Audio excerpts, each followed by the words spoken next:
Serious? What happened in your this is not a drill moment during work, school etc? There was a shelter-in-place tornado warning. It was on that day that we learned our school had a bomb shelter below the pool locker rooms and it was some Cold War crap. Damp concrete walls, doors with small round windows and the lights were those old oval shaped with a metal cage like what you'd see on a submarine. Even had safety posters circa 1960 to 1970s. Whoa, your school actually had a pool on the 3rd floor. Nice.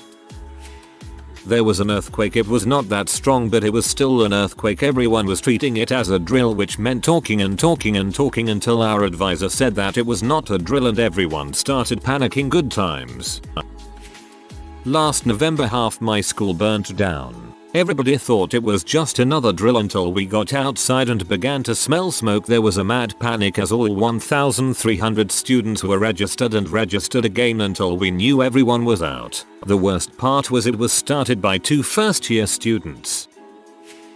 My dad was a firefighter. He was casually watching Titanic at the theater. You know when this happened then? Out of nowhere during the movie, projectors stopped. All lights shut down and some guy opened the door of the theater and told everyone to get out. There was a fire. As my dad walked out, his firefighter senses were triggered. He felt the draft of air being sucked out of the theater room. Going into the main hall, fire alarm couldn't be heard from inside because the volume of the movie was so loud. Everyone got out. It was a big complex with restaurants and bars next to the cinema. Everything burned down. Millions dollars of damages. It was a teenager playing with matches while smoking behind dumpsters. My dad had to wait for the double VHS to be released to know how Titanic ended. That's the best part of this story happening in the 20th century. It was in 1998.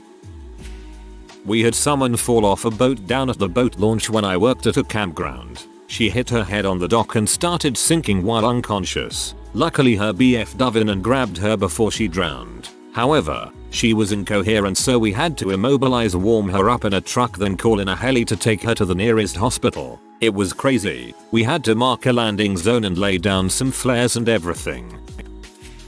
School had a lockdown. Was coming back from lunch and saw a bunch of cops. Asked one what's up and was told someone had reported a gun in the building and it's on lockdown. I went home. Found out the next day kid had a BB gun in his backpack and I guess pee off a friend who then told the office what he had. Side note, the group that kid would run with was known for starting fights with people over nothing. So I guess karma is a B. It was woodwork and in my classes we have a dust collector connected to an automatic sander and a nail happened to get sanded and made sparks to fine wood chips so it exploded in fire in a woodwork building. In our shop class in high school we had one of those vacuum systems that collected throughout the whole room and some sparks from a saw ended up setting the entire thing on fire. We were quickly evacuated and the shop was shut down for a few weeks, but I still felt like those big hoses or whatever they are called running all up the walls and across the ceiling should really be more fireproof. I was still working as a hostess and we had just opened up. In the morning we usually only have 3 servers on the floor for the first 30 or so minutes. 5-6 families immediately walk in, which is good for the openers. Everybody gets 2 tables to start. I was seating the last of the families when I heard a horrible wail from the back. I honestly didn't think anything of it first, until I realized 2 of the 3 servers hadn't come out front to greet their tables. One of the servers, while switching out the tea bags, scalded herself across the face with boiling water. The second server was already calling paramedics and trying to keep her calm while she went into shock. So now I had 1 server for 6 tables. About half of them were intensely understanding, but one freaking family was giving me max attitude. I finally snapped at the wife and said, "Mom, the server in charge of your section just suffered 3rd-degree burns across her face. If you're in such a rush that you cannot wait for emergency crews to get here, I would be more than happy to suggest other establishments that can accommodate you." Right at that moment, the EMTs arrived. 6 huge Captain America stunt doubles finagling the gunny through the restaurant. She shut right the frick up. The server ended up being okay and didn't have any permanent scars, but for the rest of the day I was jittery from the adrenaline rush. We were in home economics cooking stir fry and the girl opposite me and her partner turned their stove up too high and set fire to the oil in the wok. Our teacher was at the other side of the class and didn't even notice, but then she was not very observant and half deaf. The girls and my partner started screaming and freaking out. I told them to turn off the stove and set the pan on the table, but they didn't listen and one of them panicked and put the pan in their sink. She put a pan of burning oil in a sink full of water. Needless to say, it got worse and chaos ensued. The alarm went off. Our teacher finally noticed the screaming and proceeded to berate us. School was evacuated and the fire department came. Luckily no one was hurt, but the girls tried to put the blame on me, saying I told them to put the pan in the sink, but some of my classmates backed me up. Never trust a half-deaf girl teacher.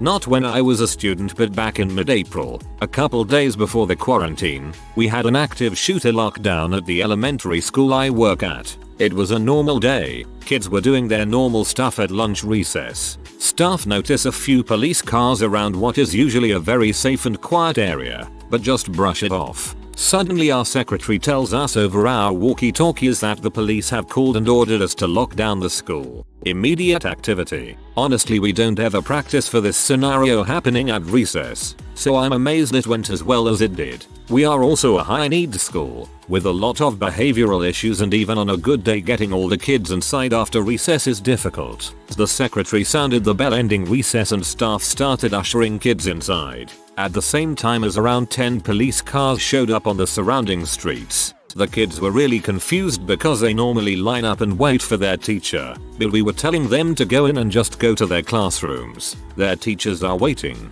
I'm guessing the difficult kids realized something was up because none of them gave us any issue and just did as told. We ended up in lockdown with the kids sitting quietly and all doors closed for about 40 minutes, listening to cops outside and sirens and stuff. The kids from kindergarten up did amazing. One of my co-workers shoved about 12 kids in the special needs bathroom and was stuck there for 40 minutes with them because a cop came by the outside door and yelled at her to get them out of view. Turns out in the nearby downtown core of my city there had been a shooting. Very rare here. And the guy took off up our way. Last he had been seen was on the side street next to the school, and someone told cops he was trying to get into the school. They caught him a few blocks away, but it was a really intense hour for us. My freshman year in high school, we were suddenly told during our OTC to run inside and get in the closet with no explanation. Lights off and the higher ranking cadets readied ropes to use to get us down 2 stories by the window. Some were prepared to grab the air rifles. I knew this wasn't a drill when the sergeants wouldn't tell us what was going on. Everyone became suddenly terrified we were going to be killed one by one, despite being in the safest spot on campus. We found out the next day someone had brought a gun on campus. They also brought dogs on campus and arrested many kids with weed on them while they investigated the gun issue. A second lockdown happened similarly. We were rounded into the buildings and hidden since someone was murdered up the street. That one wasn't too scary though. Once someone pulled the fire alarm to avoid a test, but a cooking class had left stuff in the ovens which then set them off again. We got to miss a full hour. That happened at my school, except the alarm was pulled 7 times in one day. Freshman year, there was a student walking to school in the morning, and just a few feet off campus were some guys who weren't students blasting their crappy rap music. The student asked these guys to turn their music down. The guys said sure, and the student started walking away, and as soon as his back was turned they shot him. I was in the pay locker room when they put us into lockdown, and there was a lot of confusion about what was happening. Finally, after 2 hours of being in lockdown, the police determined there wasn't a hostile shooter on campus and they gave us the option to go home if a parent signed us out, or go to class. I went home. My sister stayed but said nobody did any actual work. The student was airlifted to the hospital and made a full recovery. So did they catch the guys? I work at a large international airport pre-security. One day I was helping some upset customers and just trying to get them out of my store when we heard gunshots, and I looked up to see people screaming and running. I motioned the customers into the storage closet that's disguised behind a mirror. We could still hear running and yelling, and then I heard people come into my store and were trying to hide behind the counter. I opened my closet door and motioned them inside. I had around 10 people shoved into like a 10x4 space with all of my back stock and shelving too. My manager called me asking if I was okay and said he was stuck behind security and the airport had shut down all the trams, so he couldn't get up to me but to stay safe. Eventually we got the all clear to get up and head out. Luckily it turned out the guy only had a corkscrew, but someone in the TSA line just yelled he had a gun and started the panic. Forgot to add what the gunshots were. It was the guy being tasered. He was trying to bypass security and was being belligerent, which was why security and the cops were with him, but once that random person yelled gun, it created a panic. Thank you for being a decent human and not hanging those other folks out to dry during an intense situation. Was doing a chemistry practical test when the fire alarm went off. The head of science came in, said continue your work, it's just a drill. So we kept going. 2 minutes later the head came back and said sorry, there actually is a fire. Wasn't a big one, but still LOL. I once worked in a law firm. They got a bomb threat and we were evacuated from the building. Did I mention that it was my first day there? Was running program at a summer camp when our fire siren went on, but it only lasted about 2 seconds instead of the normal few minutes, so I assumed nothing. Then the radio came on that there was a fire, not a drill. Immediately sent my staff that way and my campers back to their sites, secured my area and then bolted. Passed my staff along with a few others on my way to the gathering point, only to be stopped at our main pavilion. Apparently the fire was already out, so they cancelled everything instead of running it out. Turns out it was an electrical fire and the siren lost power. We then decided that we should investigate that being on a battery backup. When I was a first year teacher on the 8th day of school year, one of my 3rd graders came with a black eye and burned cheek, didn't want to talk about it. She got incredibly upset and she ended up telling me what had happened between her and her mom. I had to call down to the office to get someone to cover my class so I could run and tell admin. In a teacher prep program you are told about these situations, but it doesn't feel real when it happens. Nothing can prepare you. As a current first year teacher, I can confirm that nothing can prepare you for the things kids confess to you or the things you have to tell admin. I worry about my students 24/7, especially now that we've been teaching remotely due to COVID-19.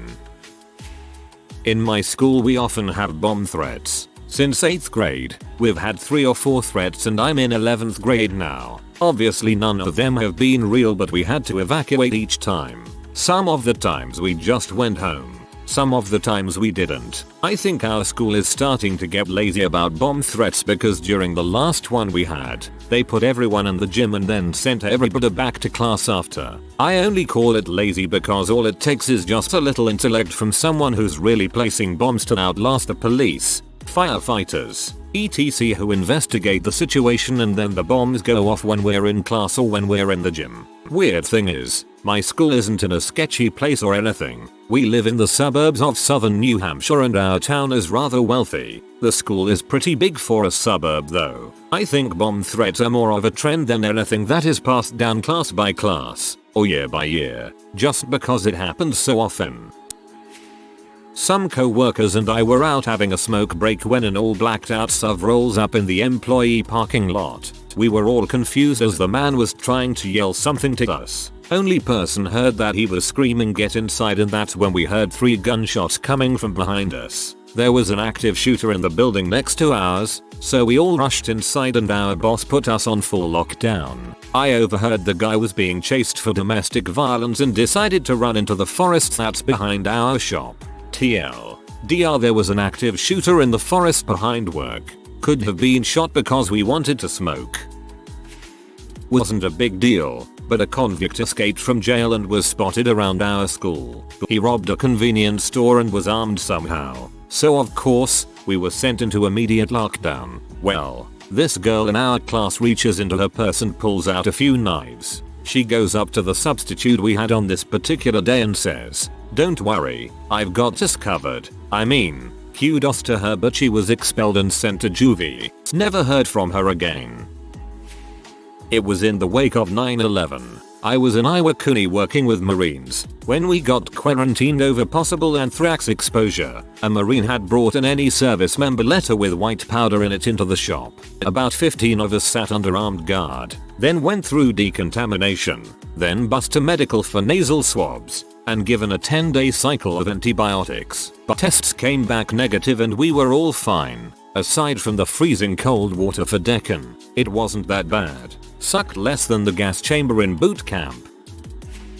I work in a grocery store, and one night a Code Adam was called over the PA. Code Adam is a missing child. I go guard the emergency exit near my department, and 10 minutes later, the Code Adam is cancelled. The kid was in the bathroom, perfectly safe.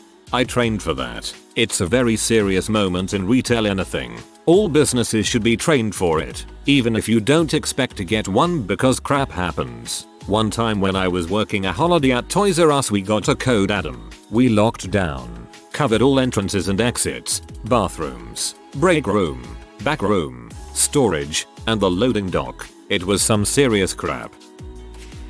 Normal workday over the summer of last year. Sitting at my desk and listening to a boring meeting.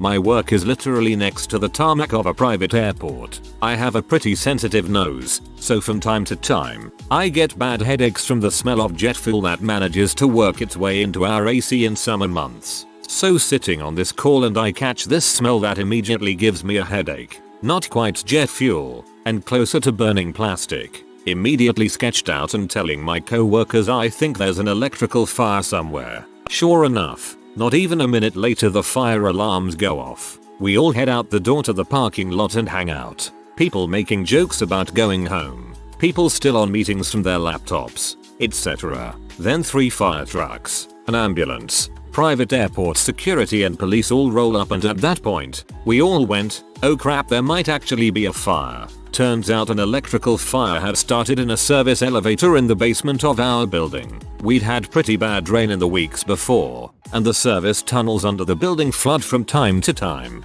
The water had gotten high enough to short something in the elevator and set off a small fire. It was handled. Nobody got hurt, but a lot of us left for the day because the smell was so headache-inducing. TLDR, random small electrical fire in the service tunnels under my work due to flooding.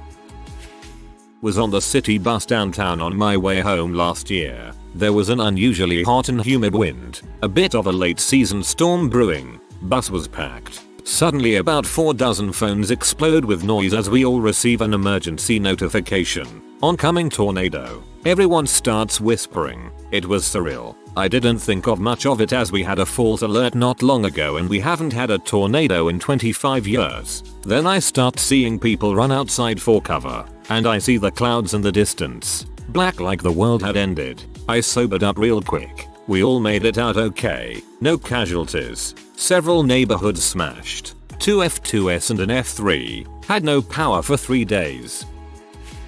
I was in 5th grade during the Sandy Hook tragedy. Had I been born a year later I'd have been in the school. Every school in the district was on lockdown the whole day. I and others were too young to understand so we slept and played silent board games for hours. To make matter worse, I live just a few houses down from the Lowndes house, so my street was on lockdown for a week or 2. Years later, I still get chills walking down my road and past what is now an empty overgrown lot. Was in the cafeteria at uni but it was still pretty early so we were nearly the only ones there. The fire alarm goes off and we assume it's a drill so we don't move. But the alarm goes off much longer than usual. I went to check what was going on and saw the kitchen staff all going outside. Turns out there was an actual fire in the kitchen. Went back to my friends and we finally left. It was a small fire so nothing happened but definitely not waiting it out again. Also once the fire alarm went off in high school, we evacuated but of course thought it was nothing. 2 first years had stuffed the toilet with toilet paper until the pipes were completely blocked, then set the paper on fire. The fire didn't spread but the whole hallway was filled with smoke. Needless to say those 2 guys didn't stay in our school much longer. First some background. I am a rocket engineer working for the ESA. Maybe you can guess what happened. I was on a business trip to one of the rocket engine factories. So they were testing a new kind of engine and something from inside the full tank breaks off and goes in the engine and clogs the exhaust for a microsecond before the whole engine explodes into sparks and sharp metal pieces. This is why you test rocket stuff before you use it.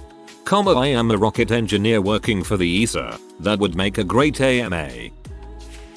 Whole campus went on lockdown due to a BB gun in the main cafeteria, followed later in the year by an evacuation due to a fire alarm short. On the first day the next year, a bomb, read, suspicious package, was in the building across the street and we were put on lockdown again and sent to the college's gym on the other side of campus, with later in this year another lockdown happened due to a missing student. Lastly, currently doing remote learning due to COVID-19. Not me, but my girlfriend's dorm in college had to be evacuated once because someone put a hot curling iron on a wooden chair in the room. Every dorm room had them and the chair caught on fire. Thankfully the fire didn't spread and everyone was back into their rooms at about 12:25 am. When I was in year 5, 4th grade, the fire alarm set off for some reason. The students were pretty calm because they all thought it was a drill. It wasn't. The teachers were kind of scared, but wisely, they didn't tell the students that it wasn't. So everyone went out onto the playground and lined up in their year groups. My teacher went inside and went to investigate why the alarm went off. He is 6 feet 6 inches rugby player, so he was probably the best person to go in. Turns out the special kid was messing around and set it off and he was expelled. It wasn't too bad, BC, we all got like an hour of extra break. If you are reading this, Zavi, thanks bro. I got a chance to trade some of my gold Moshi monsters. Mid-shower when the fire alarms went off, so I ran outside with a towel and stood there in front of my entire school pretty naked. When I was a brand new cop and I got my first aggravated assault call, dispatcher called my numbers, told me code 3. I looked at my FTO, field training officer, asked him stupidity, so I go lights and sirens, and he looks at me and is like, yes, go. And off I went. Guy was an illegal immigrant from Nicaragua and was trying to murder one of his dealers over $20 his dealer owed. The guy had smuggling charges, other aggravated assault charges. He was a crook. Good call. Learned a lot. During the fires and featuring McMurray in 2016, we saw the smoke from our camp, thought nothing of it. Then the radio started chirping, saying that the highway was cut off and we were stuck. One road in, one road out scenario. We helicoptered most of our crew out with foreman staying behind on shutdown and fire lock duty. Stayed there for 3 weeks during the fires. The mornings seriously looked like Silent Hill, with all the ash raining down. That must have been so scary. I remember watching the fires on the news, and just being horrified all the way everyone had to drive through the highway with fire on both sides. My dad was scheduled to go back to work up there right when the fires happened. I'm almost a little thankful that he was on medical leave at the time. A friend of mine didn't believe me that we were under a bomb threat and got shot with a beanbag by the cops. It was very serious, but none of us, including him, couldn't stop laughing about it after the cops left. The school commenced an unexpected lockdown and then called it a drill after it was over. Most people were downright scared during the drill and some were upset afterwards. My old school went into lockdown because there was some crazy teenager with a weapon demanding things. People were talking about others running away and no one seemed to take it seriously, but then the emergency alarms went off. Some people went into classes to hide and some just left. The principal ended up going outside to face the crazed person. He gave him his watch and asked him what he would like. He then said to the person that he would be right back, asked the teenager to stay right here. He convinced him that he was going to get more expensive possessions and cash, but instead he called the police and he was arrested. A bank robber had come into our building. We share it with a bank. To rob the place. Police quickly apprehended them, but they left an explosive in a bag outside the bank, so we all had to evacuate for several hours while the bomb squad came in. We were outside for hours in December and I remember it being so windy. My poor nips. If you are new to the channel, you can subscribe. I publish new videos every day. Until then, check another video.